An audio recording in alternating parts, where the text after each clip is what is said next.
Boss, alam mo, malaking factor yung kung paano ako pinalaki ng parents ko eh. Yung prinsipyo ba? Kasi anak mahirap ako, lumaki ako sa bahay kubo.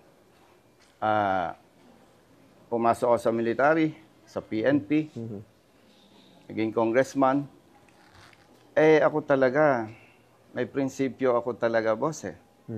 At hindi ko, ang ano ko talaga, Panginoon lang at taong bayan ang pwedeng gumamit sa akin. At nasubaybayan ko, boss, yung proseso nito, yung investigation. At kung matatandaan mo, nagsimula yan sa sinasabing yung sa pondo, sa confidential funds. Now, ipagpalagay natin, may mali doon sa paggamit ng pondo. Okay? Eh, ang nakikita ko doon, may ibang pamamaraan eh. Na kung saan, kung ang interes ng sino man ay protektahan ang pera ng taong bayan, bakit si Vice President Duterte lamang? Ay meron dyan ang pondo, bilyon-bilyon eh.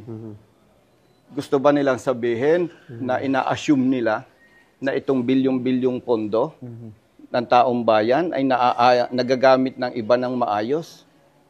Ako, hindi naman ako manghuhula, boss. Hindi ako maniniwala.